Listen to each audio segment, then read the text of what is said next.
there's something called the Packers and Stockyards Act that regulates the ag industry, the animal production side of it, that went into place in the 20s.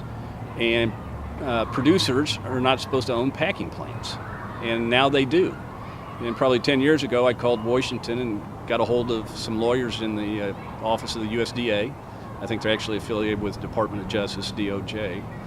And they said, we know, but we can't do anything about it. We only have 2 lawyers for the entire country. And said we cannot take on these big law firms.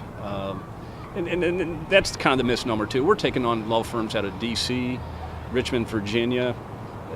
They're spending millions of dollars in attorney fees and expert costs. So it's obvious this isn't a small Missouri farmer that we're up against. It's funny you say that because the opposition would flip that and be like, these people are out for, what'd they say, the next tobacco settlement?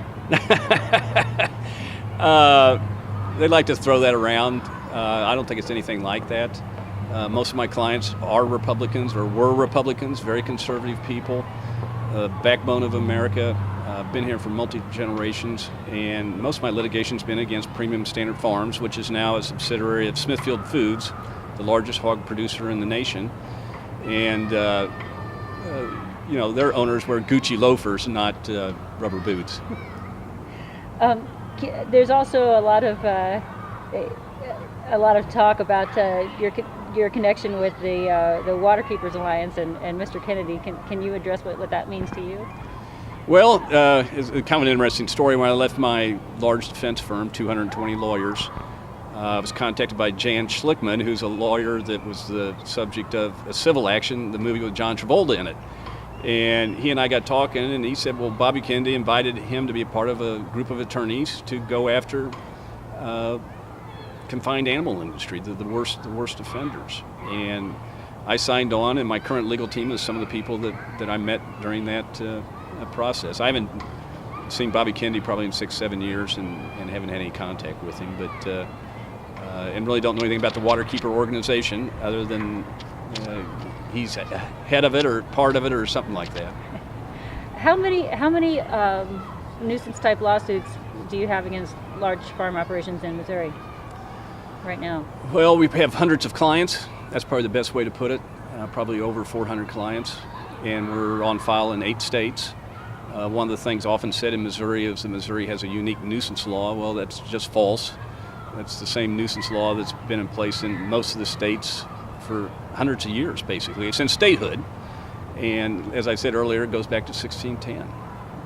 That's an interesting stat. Yeah. It's I carry the case in my briefcase. And it's the first case in the property law horn books, we call them. That's the books we study in law school. It's the first case. That's interesting. So let's see.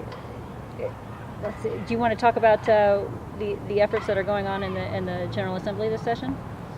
Sure. The Missouri legislature in the current session is trying to pass a bill to basically take away the rights of neighbors to sue odor nuisances. And they've tried it every session for probably the past 5 years and failed. They have a better chance this year, and we're trying to educate people. They say it's out-of-state lawyers behind it. Well, I'm not out-of-state. I have an office in Kansas City, Missouri. They say that we've targeted people combining at night. We've never done that, and I'm not aware of any of those suits in the country, and I would be. They've said that we've sued farmers over the commotion caused when they wean their calves in the spring.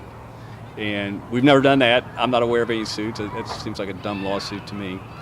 So there's a lot of misinformation out and about, so that's why I'm at the Capitol, to try to clear up some of the misinformation and get them to meet me. You know, I don't do slip and falls. I don't sue doctors. And I don't do any of the traditional plaintiff kind of work. I consider myself an environmental lawyer.